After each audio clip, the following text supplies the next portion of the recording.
Welcome to Beyond the Flight Deck podcast with United Airlines pilot and investment advisor, Alan Bewley, who will take you behind the scenes with airline pilot entrepreneurs, academics, and other professionals. And now, your host, Alan Bewley. Career progression is important to every professional. The airline industry differs from most because once hired at an airline, advancement is dependent upon numerous external factors. Notwithstanding experience, airline pilots depend on years of service or seniority and job openings or vacancy bids. These are primarily driven by global economics and company growth. At United, the vacancy bid process is led by Paul Carlson, Managing Director, Flight Operations, Crew Resources, and Contract Administration. Paul came to United from Northwest Airlines in 2004. A Minnesota native, Paul has an undergraduate degree in computer science from the University of Minnesota, a master's in computer science from Oregon State, and a master's in transportation from MIT. Now, due to a time constraint, I wasn't able to ask a handful of questions, not the least of which was about his membership in American Mensa, an organization whose membership requires your IQ be in the top 2%. Maybe another day. Welcome, Beyond the Flight Deck. All right, my guest today is the man, the myth, the legend, the man behind the livelihood of every United Airline pilot. We've got our Managing Director of Flight Operations, Crew Resources, and Contract Administration, Paul Carlson. Paul, welcome Beyond the Flight Deck. Yeah, thanks. Good afternoon. Thanks for having me. This is exciting. Yeah, absolutely. No, it's great for us too. Let's dive right in. Let's kind of go back in time and talk just a few minutes about what it was like growing up in the Carlson household, siblings. What did your parents do? Where did you grow up? You don't talk like people that I grew up around in Alabama. So give us a quick background on where you grew up. Sure. So I grew up in northwestern Wisconsin, way up there where it's really cold. And my parents moved there when I was 2 years old, and they actually still live there. So they've been there for a long time, over 50 years now. So the small town I grew up in, Wisconsin, is kind of in the Minneapolis catchment area. That's where we got the TV signals from. I mean, this is before cable. We got TV signals up there, and even when cable came up, mostly Minneapolis channels. So we really identified with Minnesota. Both my parents grew up in Minnesota, and then moved to Wisconsin as part of that. So I have three siblings that are all younger than I am. I'm the oldest. I have two brothers and one sister that are younger. My dad is a retired Lutheran minister, and my mom is a retired registered nurse. And she spent a lot of time in administration at the hospital as well. So kind of both nursing and administration of nursing. So I grew up in a small town, left the doors open, knew everybody. From a young age, rode bike all around town, did a lot of things. This is the 70s, not a lot of oversight from the parents if you grew up in the 70s. So, and then the small town was a lot of fun. So I have really good memories of that. But my parents were always very accessible. When I was younger, my mom only worked on Friday and Saturday nights at the hospital, and so someone was always around. So I had a really good support structure as a family. And kind of the one interesting thing that happened in those years that I frequently think about is that when we would make a trip to Minneapolis, which was about a 90-minute drive, so it wasn't too far away, and we went down there, fairly regularly, we'd always swing by the Minneapolis International Airport. And this was, of course, in the 70s when you could walk right out to the observation deck to be outside. And there were even some 747s coming through back then with Minneapolis being Northwest Airlines headquarters. So I just remember going to the airport a lot and thinking that was a pretty cool environment, and that just the whole concept of air travel was really neat. And at the time, I didn't really think anything of it. I didn't necessarily make any, promises or plans to myself. But just kind of looking back, I think that might have been a pretty key thing that got me interested in the industry. Your interest in computers, obviously, looking at your college background, did that begin in middle school, high school? Computers were pretty new back then. They were, not only were they new, they were very new to a small town in Wisconsin. The town is about 1,000 people in size. There were about 70 of us in my graduating class. And so computers were especially new then. And they just were arriving when I was a junior and senior in high school. And so I went to the University of Minnesota for my undergraduate degree, and I didn't start off as a computer science major, but I did take a class or two and really liked it and thought that just the whole approach to programming really meshed well with my personality and some other characteristics that I have. And so I got an undergraduate degree in computer science from the University of Minnesota. After Minnesota, it looks like you went into the Navy for a little while. You put out an email to all of us a while back and talked about something that limited your experience in the Navy, I think it was. Can you talk about that for a second? Sure. Yeah, I put that in one of the crew resource updates and got a lot of actually positive feedback about that. So I'm happy to share some personal details. But my color blindness, my maternal grandfather is colorblind. And if you understand color blindness, it skips a generation. And so my daughter, if she has sons, they will be at high risk to be colorblind, just like my grandfather was colorblind. So that limited what I could do in the Navy. It limited some of the operational roles that I could take. So I ended up working in the information systems department, which is the closest thing to computer science or computers that the Navy had at the time, at the Naval Hospital in Oakland. So I had lived kind of in the upper Midwest my entire life. And so when I got my college undergraduate degree, I was just interested in, kicking out and doing something different. And I guess I never really thought about applying at the time to Hewlett Packard or whatever and moving to the Bay Area through that method. But I instead applied to the Navy and was assigned out in Oakland as part of that process and was out there for just shy of 3 years. How did being colorblind affect your Navy career? What did it prevent you from doing things you wanted to do initially? Well, I had originally signed up to be to be part of the nuclear program. So to be a I forget exactly what it's called, but a nuclear officer, typically aboard a submarine, although they have some nuclear powered ships, I believe, as well. And that specific program, even though my background in computer science with a lot of physics classes and everything qualified me for that, being colorblind disqualified me from that. And there was no waivers or anything that the recruiters could do. Yeah, I actually had Rick Perry on my flight one time back from Zurich, and he mentioned to me that he went to school for a nuclear engineering degree because it was cool back then, and it's no longer cool today. So it's interesting that that's kind of where you were trying to go in the Navy. So you did your time in the Navy, and then you go on for a master's in computer science at Oregon State. What prompted that? Yeah, so I was a little bit naive in the sense that I, for some reason, thought that since my undergraduate degree was in computer science, that I had to get a master's degree in computer science if I was going to go to postgraduate school. So I applied to some schools, and it's one of those circumstances, Alan, that just a random comment can really change the trajectory of your life. And when I was working in the information systems department at the Naval Hospital in Oakland, one of the civilian employees that worked there, I had been talking to him about my next steps and next plans, and he just, as a random comment said, I've kind of heard some good things about the program at Oregon State. Maybe you should look into it. And absent that comment, I never would have applied to Oregon State. But since that comment was made, gentleman by the name of Rick Seworth, don't know if Rick is still with us on the earth or not, but made that comment. And since I was already applying to 4 or 5 other schools, it was easy enough to also apply to Oregon State. And they were the one school that really reached out to me and made me feel like they really wanted me there. They put me in for a scholarship program through NASA, and it was in visual programming languages, which is something that NASA was interested in because they had devoted some money to that. So I got a scholarship to attend Oregon State in their master's program in computer science and did some work there in visual programming languages. Is that something that was new at the time, or had that been something?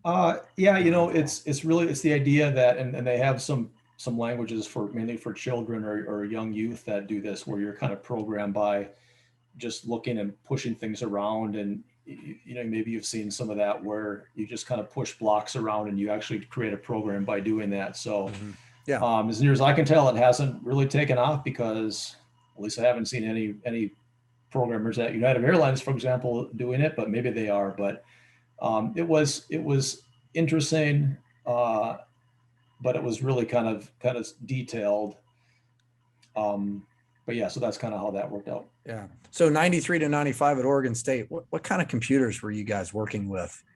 So do you remember? yeah, so it was a Unix box. There may have been some PCs available, but we all had accounts, and then there were just Unix terminals that we would log into, and the work that we were doing on the team with there was a team of 5 or 6 of us that were working with the professor, and so we had to share files and everything. So yeah, so it was really a Unix environment.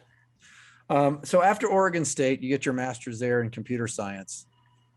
Did someone, or kind of the same thing, did someone point you in the direction, or how did your transition then to get a master's in science and transportation at MIT become a thing? Yeah, so that's another crazy story, that the computer science building at Oregon State in Corvallis was a 4-story building, and right next to it was a little bungalow type thing. And there was a sign outside of this little bungalow building that said Department of Transportation or Transportation Division or whatever. Right. And so I would walk by this building every day. For a year and a half, I walked by this building. And after walking by it for about a year, I thought, I should really go find out what that's all about, because transportation sounded, I didn't really want to be a programmer as we stereotype programmers of just being in a cubicle all day and programming for 8 hours or 16 hours or whatever. I really wanted to take my computer science background and apply it somewhere. Mm-hmm. And so I would walk by every day and see this transportation building. And then I eventually went in there, and it was small. There was, I think, 1 professor in there, and that was about it. But I talked to her and I explained my situation, and she said, well, what we do here at Oregon State is really more civil engineering, like building roads and pouring concrete and that kind of thing. But there are transportation programs around the country that are really more systems programs that deal with, optimization, operations research and different things. And she said, your background in computer science would be perfect for that. And there are places there, Georgia Tech, Northwestern University here in Chicago, and then MIT, a couple other places I applied to as well. But yeah, once you kind of went down that path, you could go to get some information from these schools. It may have even been before we could go to their webpage, but somehow I got information from all these schools, and you could tell if they were really focused on civil engineering or if they were focused more on systems, is the best way to describe it. And so I applied to 4 or 5 places, and when I got in, I got accepted at Northwestern. They also reached out to me. The professor reached out to me and said, I've got a vision here that we're going to kind of set up a special program for you using your computer science background. And growing up in Minneapolis, about 500 miles away from Chicago, I always thought it'd be a lot of fun to live in Chicago. So I was really set on going to Northwestern University here in Chicago, where I'm sitting right now. Mm-hmm. But the day the letter came from MIT and said that you've been accepted, it's really hard to say no to MIT. And I called up a colleague of mine from the Navy and explained to him, and I said, I really want to try out Chicago. And he said, well, you're going to love Boston too. So, between getting the letter from MIT and trying out Boston, I accepted their offer. And so in the fall of 1995, I headed out to MIT. So there may be a few pilots out there that I've known over the 25 years at United that have kids that have gone to MIT or siblings, but most of us don't know what it's like. We just hear about MIT. What was that experience like versus, say, doing your master's at Oregon State? So a couple things. It's a great question. My sister-in-law actually did an undergraduate program at MIT. And then also being there for a couple of years, I can say that the undergraduate program is super intense. Mm-hmm. In fact, my 2 children are both interested in engineering. They did not get into MIT for their undergraduate, but I was a little bit concerned about if they did get in, because it's really intense and they don't really have that personality to be intense like that. But so the graduate program is a little bit kind of just a softer, I felt a little more softer than the undergraduate program. So compared to Oregon State, my professor at Oregon State was superb, and she was every bit as rigorous as what I got at MIT. So I was fortunately, that was Professor Peggy Burnett out at Oregon State. She prepared me very well for MIT. I'll jump back to Oregon State, and the first time that she asked me to write a couple paragraphs about something, I thought I did a good job, and I gave it to her. And the next day I came back, and there was so much red on that piece of paper I could hardly read my original writing. So she really helped me on my writing technique and really helped me to prepare for that. Having said that, I remember also that I took a probability class at MIT, and it was the first test was a time test, and I studied for it. I thought I did really well in the test, but I only got about 2/3 of the way through because it was a time test. Right. And I turned it in, and my buddy, I was walking out, and I said, yeah, I did really well, but I only got about 2/3 of the way through. And he said, oh, I did the whole thing. And so most of the students did do the whole thing, it turned out. So I didn't, I forget what the score was, but I really said, okay, I gotta pick it up here. So I did pick it up, and I love the college environment because except for the couple classes that you have, you really set your own schedule, you set your pace, you decide if you're going to, do the work at 6 a.m. or midnight, and really just kind of set up your whole structure. So it was hard work, and a couple of the classes were very challenging. But again, I was well prepared. Had I gone from, Minnesota and the Navy right to MIT, I probably would have really struggled out there.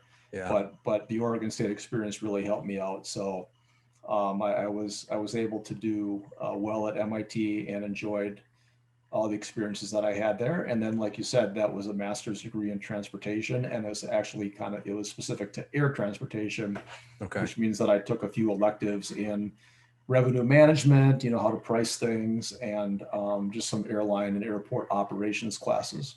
Yeah, if you look at your LinkedIn profile and start at the top, it looks like you're a robot. GPA 5.0 at MIT, 4.0 at Oregon State, but maybe you had a little fun at University of Minnesota because you got a 3.74 there. So a little human in there, not all robots. So I was glad to see that. You had then a short stint at SH&E, a consulting firm, before you went with Northwest. And that looked like that was kind of your first job glimpse into the airline travel industry. What was that job? What did that job entail, and did it prepare you for Northwest? Yeah, so I had two advisors at MIT, and they were both involved with SH&E a little bit, but one of them in particular was involved with SH&E and did some consulting for them. And so he recommended that I talk to them, and their offices were right next to the MIT campus, so it was very easy and very convenient to start working for them. So he put me in touch with their local. They were headquartered in New York, but had a Boston office, and they did a lot of work for Massport, which is the port authority for the airport in Boston. But what I did a lot of work for investment banks. So investment banks would hire SH&E to do some analysis, mainly for international. There's a lot of airports that are private in the international side, some in the US, but really not so much. It really started internationally. So for example, the airport in Santiago, Chile, I did some work on that because there was this consortium that was going to put in a multi-billion-dollar bid on the privatization effort, whether it was a 50-year agreement or 30-year agreement. And they wanted SH&E to come in and give them a forecast on passenger throughput, because their models said that, okay, for every passenger, we're going to get, $2 or whatever they were doing. And they needed a forecast for passenger throughput. So I would read all about Santiago and Chile, and really understand, really the copper industry seemed to be a pretty big indicator on passenger throughput through there. And I'd be in contact with some of the regulators, their FAA, just to ask for past passenger count numbers. And so I did some work and I didn't visit. I did this all from Boston, but I did some work in Guatemala and went down to Guatemala City for a couple of days. Some work in Madrid. And I remember I flew to Madrid for like a 2-hour meeting. It was the craziest thing. They just said, we need you here Thursday at 3 o'clock for 2 hours. And I flew over and had a 2-hour meeting and flew back. So that was kind of crazy. I made a memorable trip to South Africa. There was an airport in South Africa that was maybe 100 miles from Johannesburg, but they had a really busy seasonal business in cut flowers where they would send all these cut flowers up to Europe. And it was literally just a 6 or 8 week season, but they felt like they could somehow, justify an airport. Yeah, right. Just for that. So they hired SHD to come in and do some work. Did you prove them right or wrong? No, yeah. It's, people have different ideas about our industry, for example, and I hope I'm not offending anyone on who's watching this, but I also did some work with the airport in Chattanooga, Tennessee. And they had the idea that as the airport in Atlanta got so big that Delta would maybe use Chattanooga as kind of, overflow, but they just don't really understand the hub and bank structure. And they just thought that, Delta would send in a bunch of flights out of Chattanooga just for the local Atlanta traffic. I mean, it was going in and kind of explaining to them that, it's probably not going to work, because they hired SHE to come in and just give them some talking points or whatnot to go to Delta at that time and talk to them about that. So a lot of it was talking to these local people who had great intentions, really wanted to grow their community, but didn't really understand kind of how the airline industry works in that regard. What pulled you from there to Northwest? Yeah, so honestly, the thing that I didn't like about the consulting was that I didn't own it. We would come in and we would do work for 4 to 6 weeks.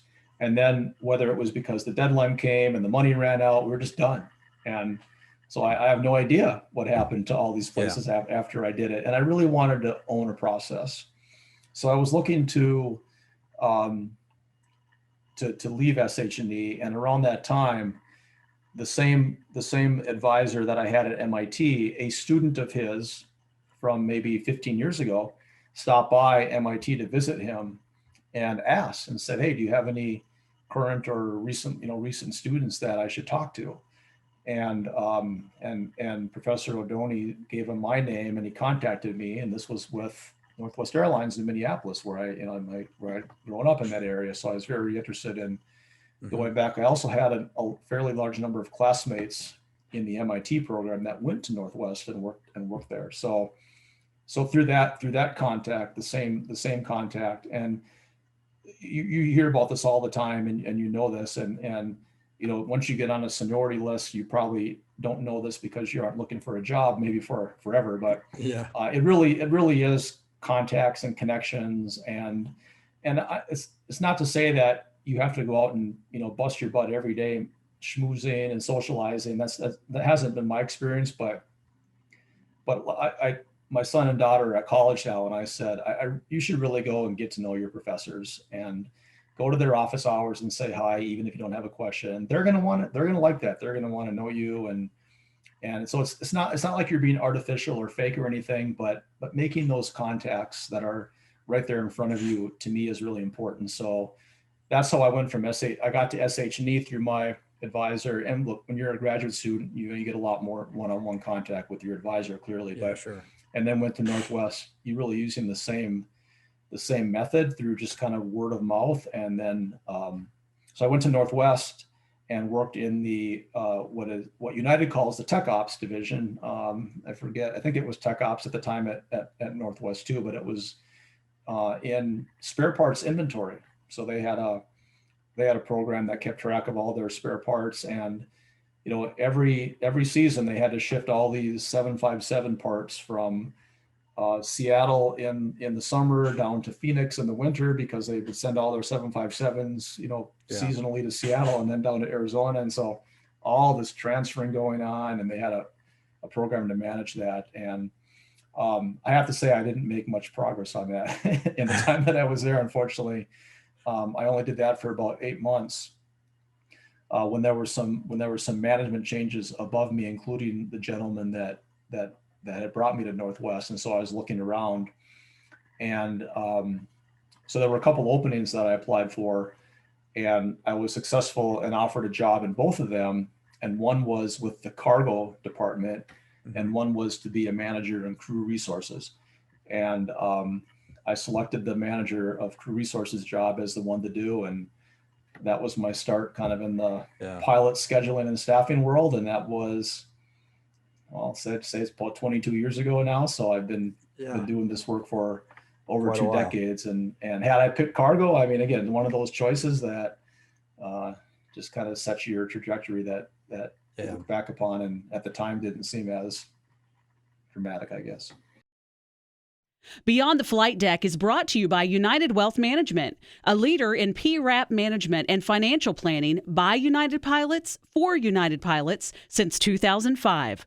We offer what the PRAP cannot: personal, professional financial care, a true financial co-pilot. To learn more, we invite you to be in touch. When you were working with the spare parts inventory system, were you brought in to try and make it better, optimize it, learn how to use it better, or just replacing someone that had moved up? I mean, was there something you were there trying to do in that department and didn't have time to do?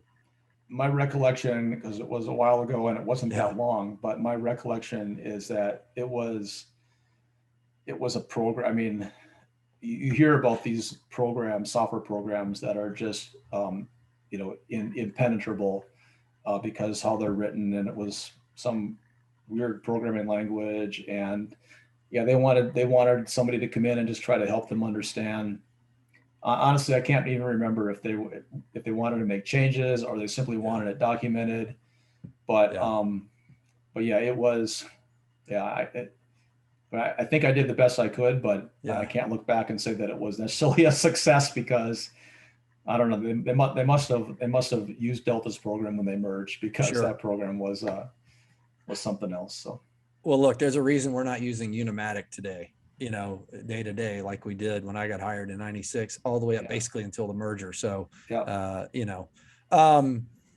right. So your introduction to crew utilization, crew resources, so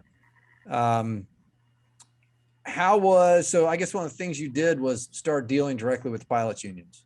Did you just work with flight crew, flight ops crew, or did you work with other flight attendants or anything like that?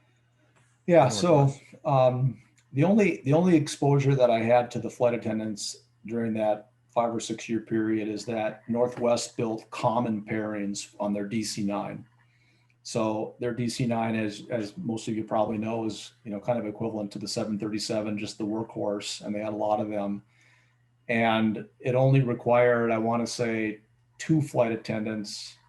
Is that right? Maybe 3, but it was a small number of flight attendants, and so it was decided, because when you optimize a DC-9 schedule for pilots versus flight attendants, you get a very different answer if you separate them out, because just compared to the pay rates, for example, it's much more expensive to send a flight attendant crew to a hotel room compared to their pay rate. And so the optimizer will really, more than it will for pilots, it will look to minimize, for example, hotel costs. For pilots with a higher pay rate, it's really trying to minimizing the pay hours that happen over and above, the soft hours or credit hours or whatever it's called. Sure. So, but at Northwest, they decided that it was more efficient operationally to keep the entire crew together on their DC-9 system than to have them on separate pairings like we do today at United, and like they did on every other fleet at Northwest at the time. So that was kind of my exposure to in-flight. My only exposure to them was that we did the DC-9 co-pairings, as they're called. I want to rush through a little bit just for sake of time, your time at Northwest.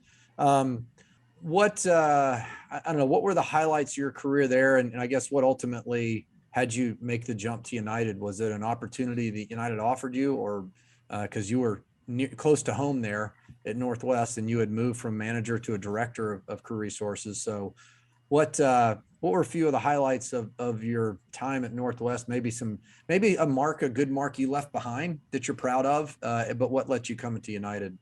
Yeah, I really loved my job at Northwest. So I was a director of crew resources, which was kind of on the planning side only. So once the PBS product was done, we would turn the schedules over to the director of crew scheduling to execute on that and deal with all the day-to-day, weather and everything. So It was 100% planning, which is really where I think my forte is. And I had a corner office in a suburban building in, south of Minneapolis, and we'd see deer outside the window once in a while. And I loved it because it really hit what I really like to do. And just like today at United, there's very little things that the airline can do without knowing that they have the right number of pilots in the right place to do it. So involved with a lot of things. And I said that I was looking to leave the consulting world to own something. And I own this process, right? We did the same process month after month after month, but there was always something different and always a challenge to do. And I really loved it.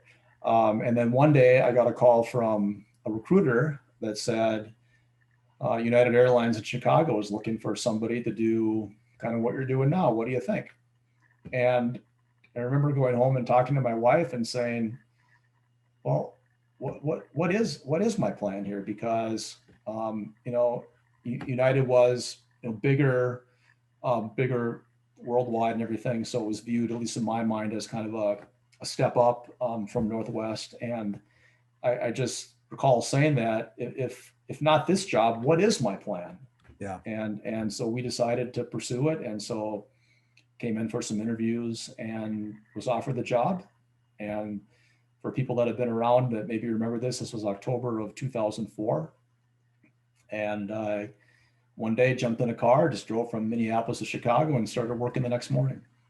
Yeah. I remember when you showed up. Yeah. I do. I know a lot of us do. So how was that transition? In your mind, from a planning perspective, from an execution perspective, were we doing things comparable to Northwest, better, different? How did that transition take place? Yeah, it actually was pretty comparable. There were some different systems being used, and one of the systems was how trips were built. It was a in-house system that United's IT department had built and maintained over the years. And we had just gone through an experience at Northwest with bringing in an outside system that had just a better optimization engine that could just find a better solution. And a better solution is not just for the company, it's also for pilots. It's more efficient trips, it's shorter trips, more flying per day. On the company side, fewer hotel costs, fewer soft costs. And so that was something that we tackled right away, was opening up a request for proposals to do this. And we ended up bringing in the same company that we had brought in that I had helped bring in at Northwest a while back. At the time when I came, also United was just switching over to PBS from bid lines, and I had gone through that process at Northwest as well. So that process was going through. But my experience, Alan, is that United was doing a fabulous job on the blocking and tackling and kind of the main thing. I think where you really, in a role that I'm in, you can really demonstrate your talents and abilities is when there's something unusual happens, and there's some kind of whether it's an all-out crisis or whether it's just something different, because now you're taking your process and you're moving it and you're trying to massage it to make it work to fit whatever situation comes up. So looking back over my career and then thinking about that transition into United, that's really where you bring in your experience and your knowledge, is when something odd is happening or something different that's outside of the normal process, and your team is coming to you and saying, okay, it's not working because of this reason over here. Yeah. So you went through 9/11 at Northwest, and then you went through the financial crisis at United. Did how you tackled the staffing issues at Northwest over 9/11 help you get through the financial crisis? Was it completely different from that perspective? They were both manpower negative. They were both manpower negative, and you're right. I think I hadn't really thought about it this way before, but they were definitely very similar. Both involved furloughs of pilots.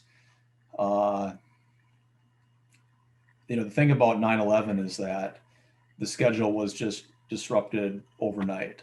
And I remember talking to Elpa up at Northwest about, okay, we're going to rebid the last 2 weeks of September, or we're going to redo October. I mean, it was so, I mean, unfortunately the COVID-19 had some similar characteristics, but Right. but the fuel crisis was, and again, I don't want to downplay it because it impacted a lot of pilots' lives in a negative manner, but it was a little more orderly in that regard.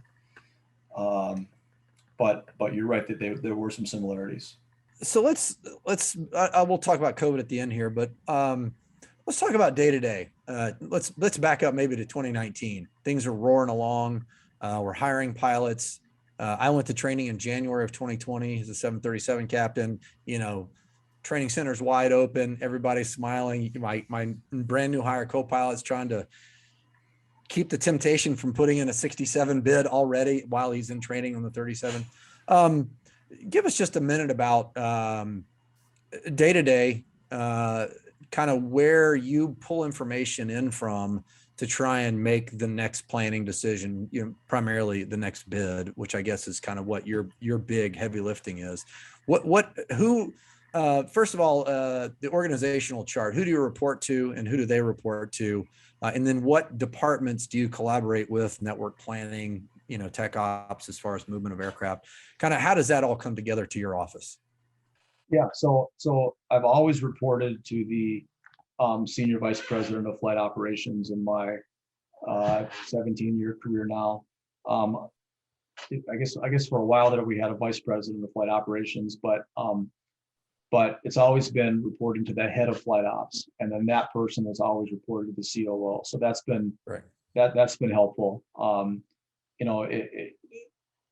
There's been a few times where I got a text on Sunday afternoon, okay, hey, we're going to the COO's office first thing tomorrow morning to explain what happened this weekend, and those aren't really the best meetings to have. But right. But I always tell my team that there's going to be problems in our plan, in our industry. There's always problems, and so it's really how you recover from the problems that, again, really demonstrates your abilities. So as long as the problems weren't attributed to ineptitude, which so far in my career, thankfully, I haven't had any of those, then there's been a problem due to some reason, and then it's really how you recover from that. That even though the COO wants to know, why we didn't have enough pilots on Saturday or Sunday, again, that it's still good exposure, provided that you're able to tackle that. But yeah, back in 2019, headed in 2020, my recollection is that we were a little bit like we are now, which is we need more pilots, we need more airplanes, and there was a lot of work to make sure that we could fly the growth plan. And so let me make sure I get my years right here. So in 2019, the MAX airplanes were grounded. Mm-hmm. The expectation was that they would be back for 2020, and therefore we would have not only kind of the normal growth due to some other deliveries, but now we have this subfleet over here that's going to pop back as well. So we had a lot of growth teeing up for 2020 that we were dealing with, and it was the same thing that we're seeing today. We had some unfilled vacancies in the 777FO, so we're talking about, are we going to put new hires there? What are we going to do with that? And so again, I see a lot of parallels between December, November and December of 2019 heading into 2020 that I see now. So in that sense, knock on wood, it won't change, but that sense, COVID kind of knocked a couple of years off of the plan, and now we're kind of back to where we were a couple of years ago. But yeah, it's all about talking to network planning, and we try to never say no to anything that they want to do. Right. Now, the way that we don't say no to them is we keep in close contact, and we get as much notice of their thinking and their plans as we can. Sure. And then they're also cognizant of issues we have, and they know generally, because we've set up our 787 staffing based upon their plan, they know they just can't, start flying 0 787s in Washington or something, because we have pilots that are based there, and so they know that. So it's really a two-way communication where they understand our issues, but we really try to never say no to them. What's the pulse right now? Is there a lot of concern about Delta variant and a potential significant slowdown again? in the industry as a whole? I mean, I don't want you to talk about United's internal plans, of course, but Yeah, and I'm not in the, there's a lot of super secret meetings that I call them that I'm not involved with, right? I'm not involved in the super secret meetings that are dealing with fleet planning and how we're negotiating with Airbus and Boeing and a lot of things in the super secret meetings. And my take on the Delta variant, and again, I think this is accurate, is that again, we're planning now for 2022 and 2023.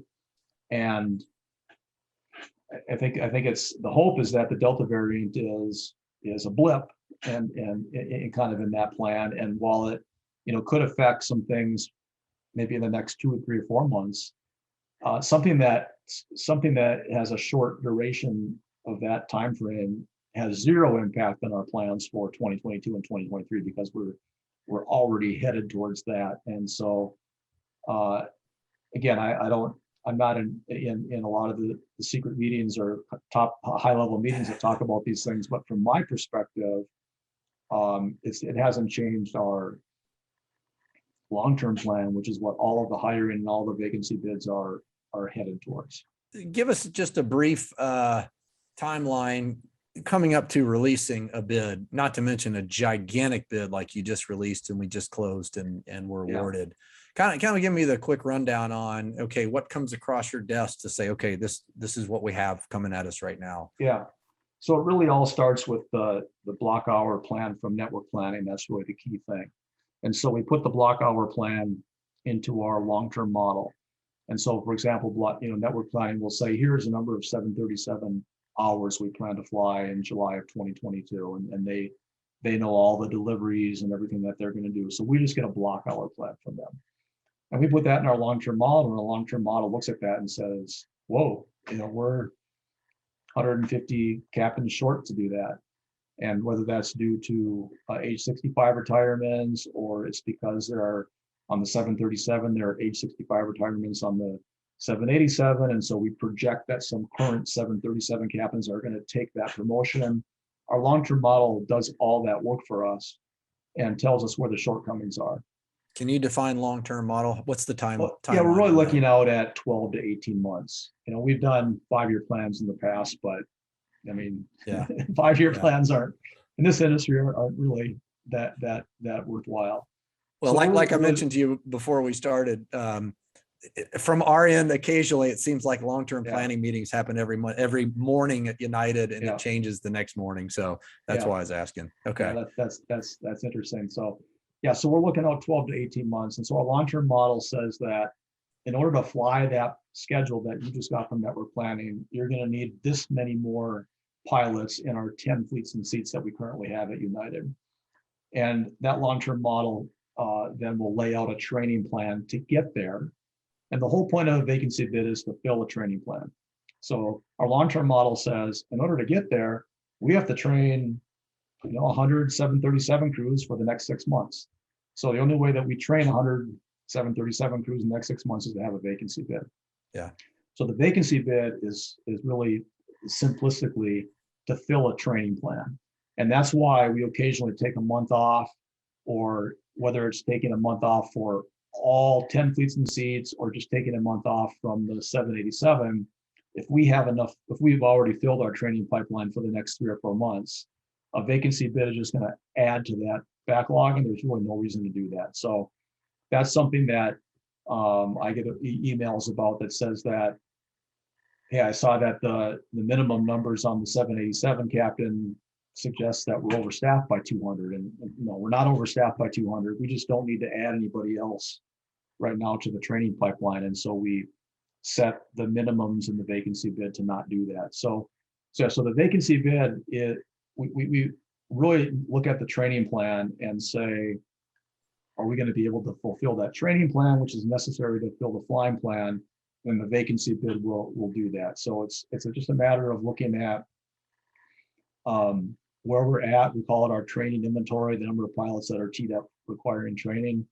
And then our long-term model will tell us how many we need, and it's kind of, and probably making it sound easier than it is, but then out comes the vacancy bid.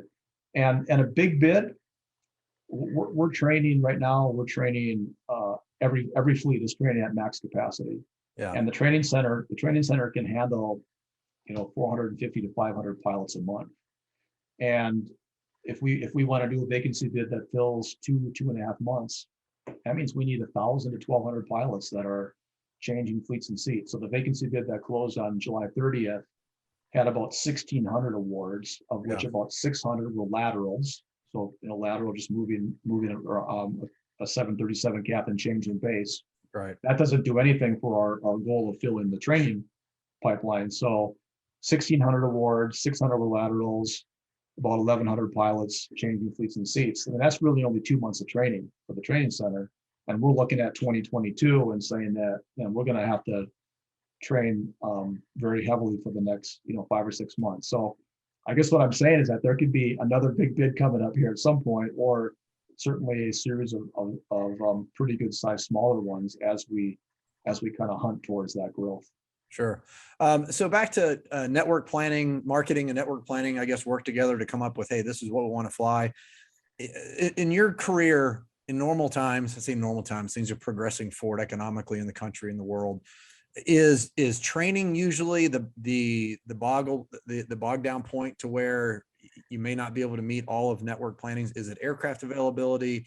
Is it tech ops doing, heavy maintenance on certain airplanes times of the year? Where does that bottleneck tend to occur, if it occurs usually? I'm sure there's different circumstances, but not being able to fulfill network planning's wishes. Yeah, so I don't have a lot of exposure or knowledge on kind of constraints that tech ops has or airports has. For good or bad or otherwise, I've really specialized in crew resources and really focused on that. Where we're at right now is that, tech ops is working as hard as they can to get airplanes to come out of storage. And that's kind of more unusual than kind of the normal economic situation. From where we sit, the longest pole in the tent can be actually hiring instructors and evaluators to go out to the training center, because of the time it takes. If we see that we need to increase our training levels, we need to know that about 9 months in advance, just because an instructor might take a position that is on a completely new airplane type. And so they have to go through their instruction. It's easier if a 737 FO is becoming a 737 instructor, because now they can skip a step. But right. So that's really what kind of our longest lead time is getting enough instructors and evaluators to be able to execute on the training plan that our long-term model is kicking out.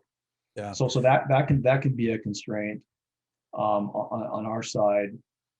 We did some work a couple years ago that was very enlightening, which our COO at the time said, "Tell me how much annual growth we can do inside our current infrastructure." Infrastructure being number of simulators, general, LCA population, just kind of in our current infrastructure. And we could handle actually just shy of about 10% growth per year inside our current infrastructure. And at the time, we had been looking to grow at about 6%, 7%. So we were using about 2/3 of that. And that also is kind of validated by the fact that we typically would halt the new hire process for about 3 months, get enough new hires for July, and then we'd halt it for about 3 months and then start up again. So it all kind of, tied in my mind, but our current infrastructure, provided we have, again, enough instructors and evaluators and LCAs, can handle just shy of about 10% growth a year without needing a lot more. Now, if you grow at 10% over multiple years, that 10% is going to be a bigger absolute volume, and at some point we're not going to be able to do it. But yeah. But when I see growth of 5, 6, 7%, I feel like, okay, we can handle that with our current processes and infrastructure. If we get bigger than that, then that's where you start to run into some problems. Yeah. I know you've only got a couple of minutes here. One last question, and this may be difficult for you to answer. If you look back over COVID, right, February of last year, hindsight's 2020, right? Is there anything you wish you had done differently? Any decisions that you made? Or do you look back and go, hey, we did the best we had with a very changing landscape at the time, very rapidly changing environment? Anything you would have changed as far as how you how many people you bump backwards and how fast you've brought people back, kind of big picture. Yeah, that's a good question. And I guess I really want to thank the pilot population for understanding the environment that we're in, because it's really easy now to go back and say, boy, you really made some dumb decisions back then. But I feel like, given everything we knew at the time, I feel like it was the right decision. And it wasn't just me or flight operations. It was also with ALPA and some of the LOAs that we had. I do feel like that we made some good decisions based upon the time, things that we had done at the time. Now, in hindsight, I wish that we hadn't displaced as many 737 pilots, for example, because that fleet's really bouncing back, in part due to the 777 grounding due to the Pratt Whitney engine problem. So, right. But again, nobody could foresee that we were going to lose an engine, flying, leaving Denver, and have that subfleet grounded for months at a time. So it gets kind of hard to. I can't really think of something that I would necessarily do different, because the reasons why I would do it differently are things that no one had any idea that we'd be presented with that. So yeah. So I'm pretty comfortable with everything that we did. I know there was a lot of stress in a lot of people's lives, and that's something that obviously was unfortunate, just as far as the furlough letters that went out and all the displacements and everything. So I hope that everybody's made it through on that. I know when things like that happen, there's personal things that can happen, marriages fall apart, things. So I'm that's, of course, I really feel for that. But yeah, you got a job to do. It was a tough time for sure.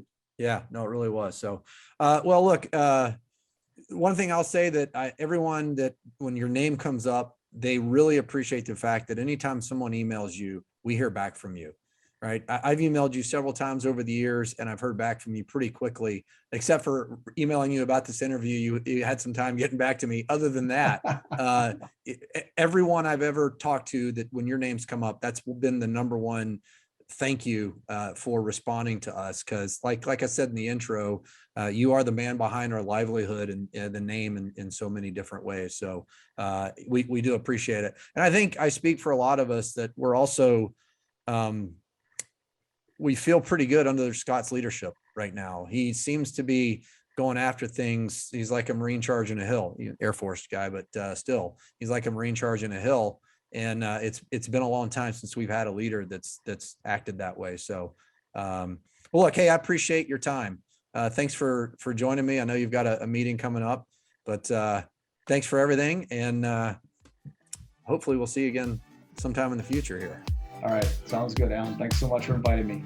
All right. Thank you. All right.